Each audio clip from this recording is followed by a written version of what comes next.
Olá, eu vou dar início agora à apresentação referente à tecnologia da construção do módulo 1 da disciplina de Construção Civil 1, ministrada pela professora Elizabeth.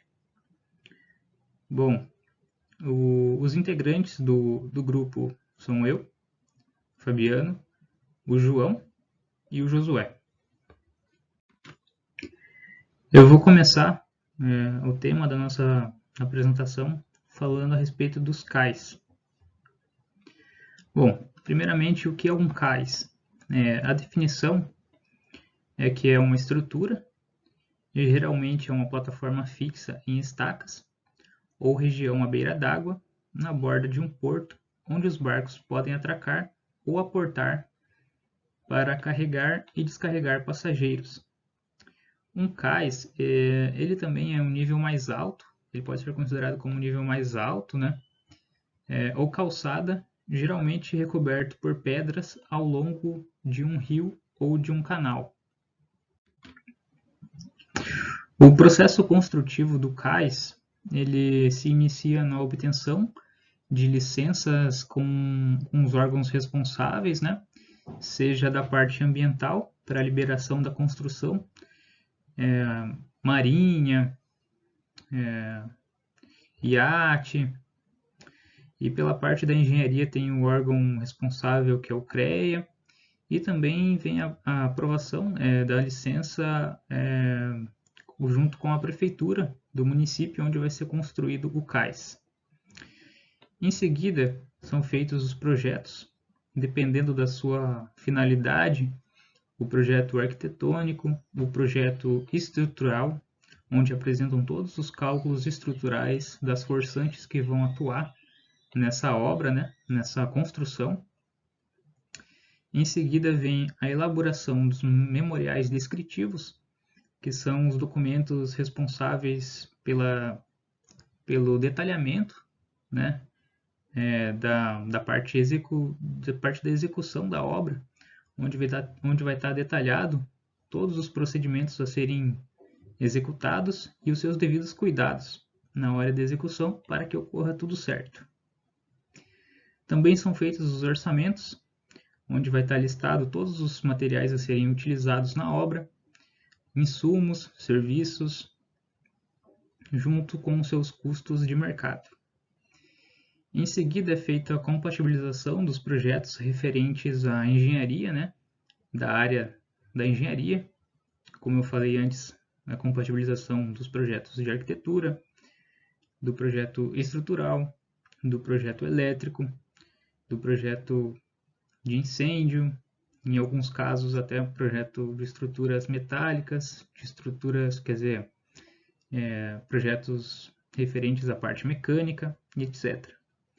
E por fim, vem a parte da execução da obra e o acompanhamento da mesma, para ver se tudo está saindo conforme foi planejado. Bom, referente à sua aplicação e utilização, eles são utilizados para o atracamento de navios dos mais diversos tipos e tamanhos, e dependendo do porte do cais, ele também serve para armazenar, né? Para deixar ali a embarcação estacionada, dizendo assim. Para a execução da obra, é necessário uma draga para a realização da retirada de pedras através de uma escavadeira, né? E a realização de dragagem ao longo de todo o trecho. Também é realizado o emparelhamento e execução da proteção do talude contra a ação do mar, de acordo com a inclinação definida em projeto, para manter sua estabilidade. Também é utilizado bate-estacas para a execução da topografia pela marcação das estacas. E em seguida é feito a limpeza, né? A limpeza do local. Geralmente esses tipos de obras feitas em loco geram bastante entulho, bastante sujeira no local onde é executada a obra. E fechando a parte dos cais, essas são as referências bibliográficas que eu utilizei para a realização dessa pesquisa. Agora eu vou falar um pouquinho a respeito dos peers. Bom, os peers, eles também são conhecidos como ponticais, e é muito comum confundir, né, um peer com um cais, por ele ser nessas passarelas, quer dizer, ter essa forma de passarela e etc. Ela, que é o caso do pier, ele é uma plataforma, né, uma passarela, que ela fica sobre a água e suportada por estacas ou pilares.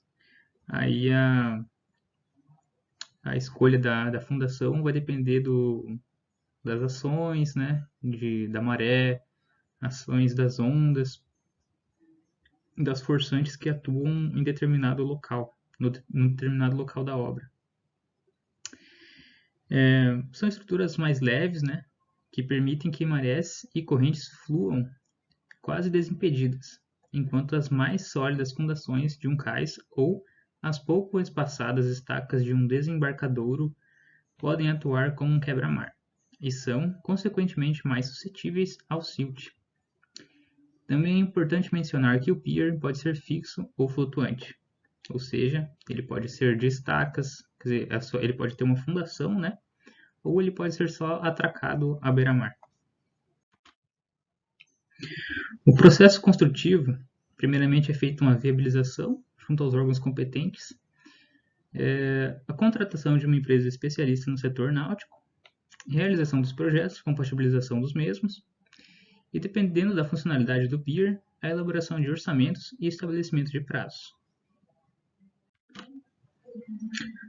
Bom, o pier ele pode ser utilizado como atracadouro para embarcações, como áreas de lazer, o que é muito comumente usado, como suporte de emissários submarinos, pontos turísticos, dentre outras aplicações. Eles são estruturas que facilitam o acesso de pessoas aos barcos e a jet skis, oferecendo segurança e praticidade no ancoradouro e atracadouro.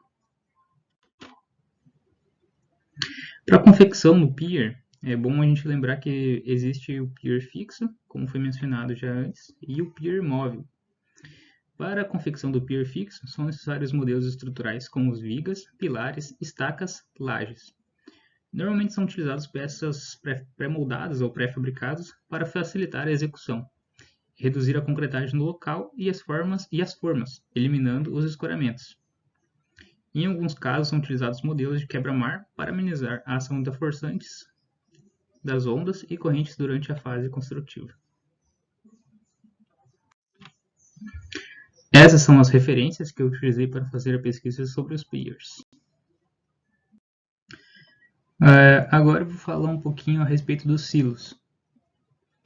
Bom, os silos são estruturas destinadas ao armazenamento e conservação de grãos secos, sementes, cereais e forragens verdes.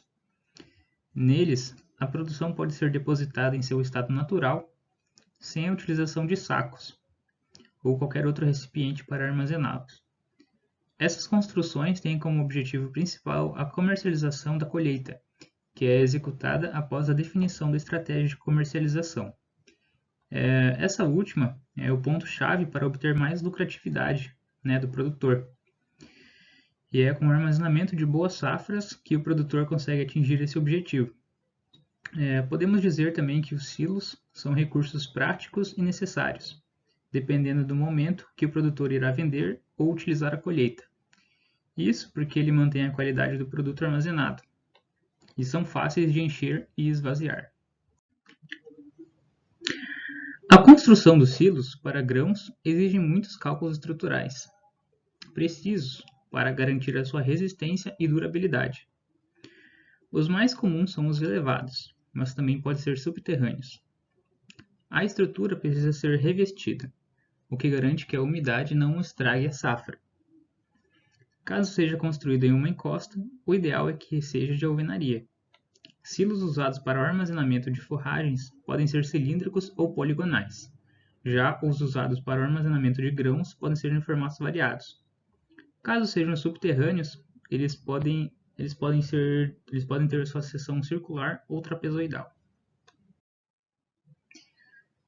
Uma das funções dos silos é o armazenamento dos grãos, e eles são conhecidos como silos graneleiros.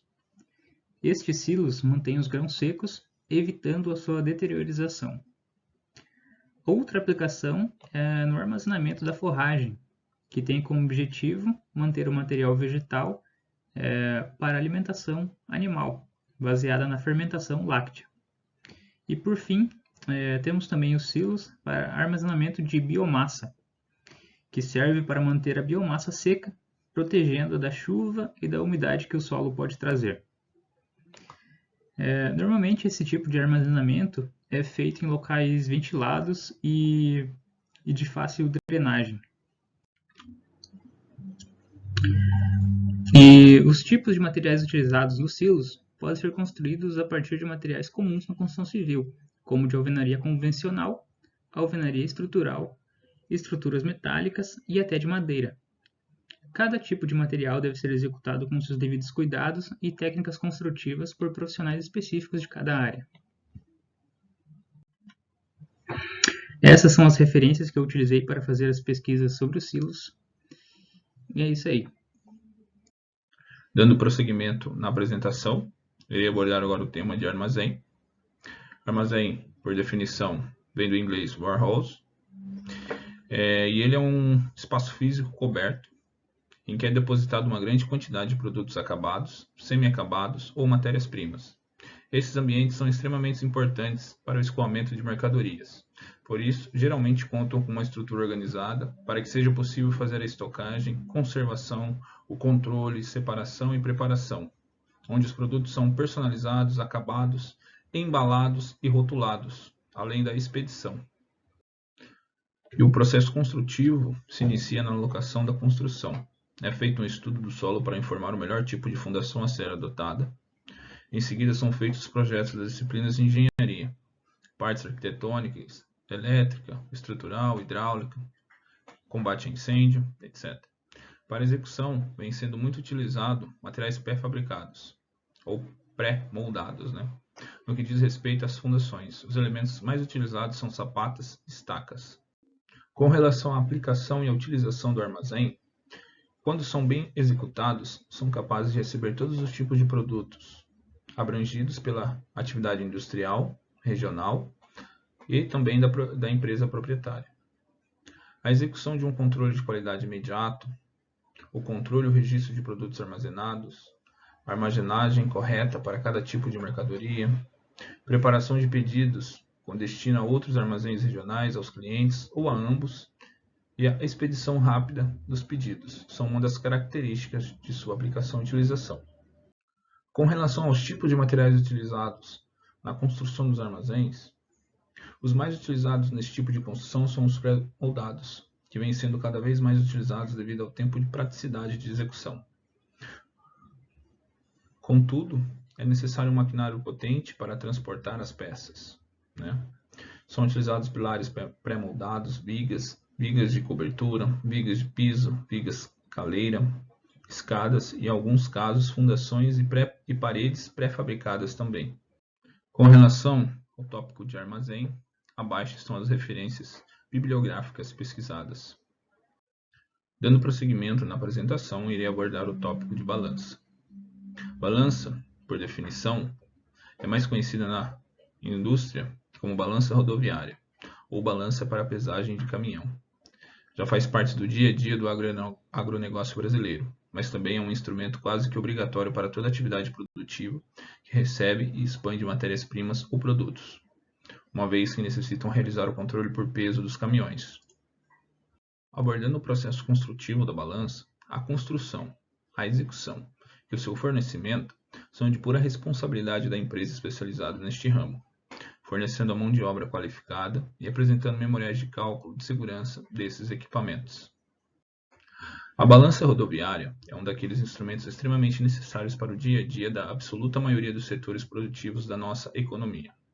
Isto é, toda atividade produtiva que recebe e expande matérias-primas ou produtos acabados necessita realizar o controle por peso das cargas dos caminhões, tendo um maior controle Os tipos de materiais mais utilizados na fabricação das balanças. Os principais materiais utilizados na confecção dessas balanças são os equipamentos eletrônicos, desenvolvidos pela empresa fornecedora, responsáveis pela análise e pela mecanização das mesmas.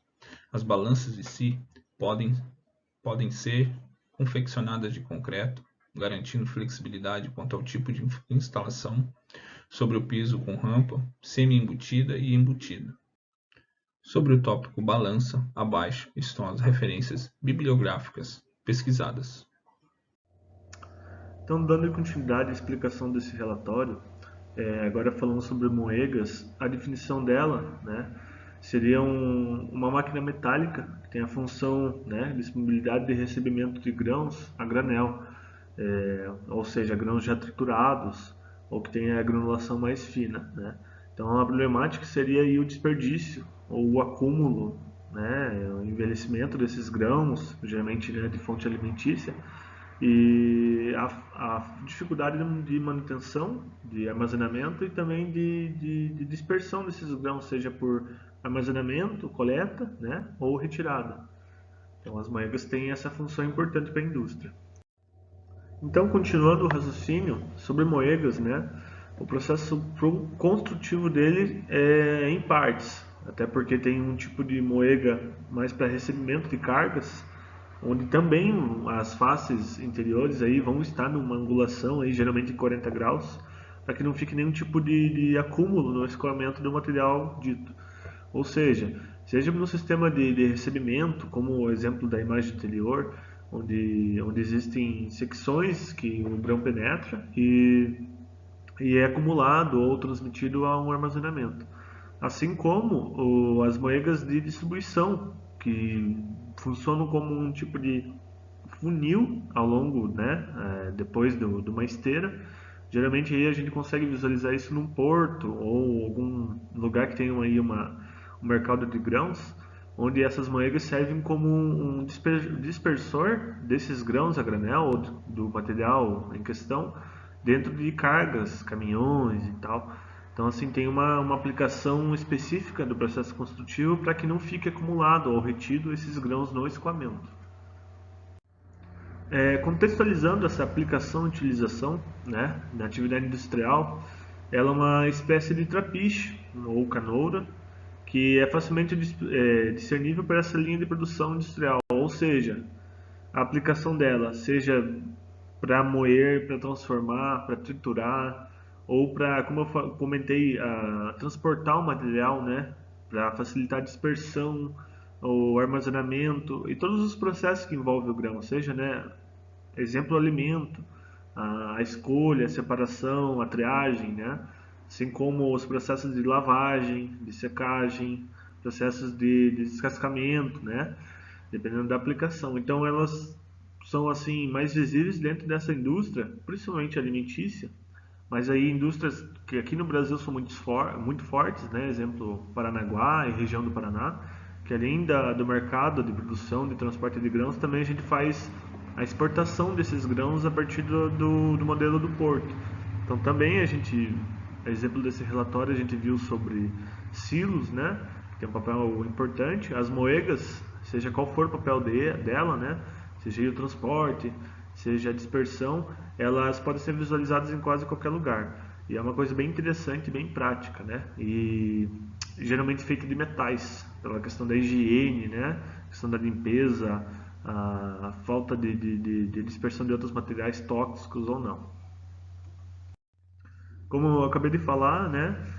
Exemplo também, com o passar do tempo foi mudando, mas antes era fabricado sim de madeira, né?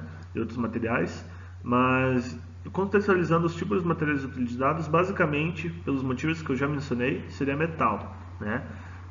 Pelas necessidades aí de transporte, a pré-limpeza, a secagem e outros dispositivos e motivos pelo condicionamento desses grãos e mantendo sempre as normas técnicas de higiene e manutenção de alimentos. Então, abaixo são citadas algumas referências dessa parte da pesquisa dentro do âmbito de moegas. Agora, entrando no tema de pré-fabricados, o nome já diz, né? Seria uma pré-fabricação de qual seja o a viga, ou a coluna, ou o material, o bloco, que vai ser aplicado dentro da construção civil, né? Então, ele tem vantagens em relação ao sistema comumente utilizado por ser econômico, né? E simples de instalar, necessitando aí talvez de maquinários pesados, mas uma lógica perceptível de montagem, né? Construção, facilitando até a manutenção e a homogeneização dos componentes da estrutura. E como diz, né, a montagem tem essa simplicidade, né, e rapidez, e o motivo dela ter esse custo, né, custo-benefício alto, seria a possibilidade de ser feito em série, né? Então, a fábrica de concretagem, ela consegue, do uso de armaduras também, fazer em larga escala essa fabricação de blocos e estruturas, principalmente de concreto. Então, o processo construtivo desses pré-fabricados. Como o nome já diz, o processo seria antecessor à obra, né? Ou o canteiro, a fábrica em si. Então, os pré-fabricados de concreto, né? Comumente utilizados, geralmente feito a partir de formas, né? Com o uso de concreto armado.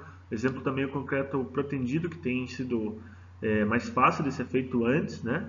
E usado como secções ou componentes estruturais previamente construídos. Então, continuando a explicação sobre pré-fabricados, a aplicação e utilização desses métodos, né, e componentes. Então, geralmente são utilizados aí em construções de larga escala, né, galpões, depósitos, edifícios, hospitais, qualquer tipo de edificação que tenha aí grandes vãos, uma fabricação que necessite aí de uma mão de obra específica, geralmente até utilizado em indústrias, empresas de larga escala e no âmbito do governamental também, pela questão da facilidade em tempo de construção, né? Assim como aquela garantia de qualidade, já que muitas vezes não é possível fazer um acompanhamento e nós sabemos que na questão de construção civil tem muitas implicações que tiram aquela homogeneidade ou aquela garantia de qualidade da obra ou forçantes da estrutura em si. Então, finalizando sobre pré-fabricados, os materiais utilizados. Difere muito na questão da aplicação. Comumente a gente vê o material em si que mais é utilizado é o concreto e o aço, né? Então, estruturas de concreto armado. Agora, sobre elementos, os elementos que são mais utilizados de pré-fabricado são secções principalmente de viga, pilares, né? Então, aí para fundações, né? Depende do tipo de projeção, telhas, outros tipos de bloco de concreto, né? O preenchimento de paredes. E todos esses itens aí que são comumente utilizados têm o mesmo tipo de material que é o concreto, né? E difere aí pelo tipo de armadura ou disposição de ferragens. Então segue abaixo as referências dessa parte de pesquisa sobre os pré-fabricados, né? Então os links que basaram essa pesquisa, assim como os conhecimentos dentro da disciplina de engenharia civil.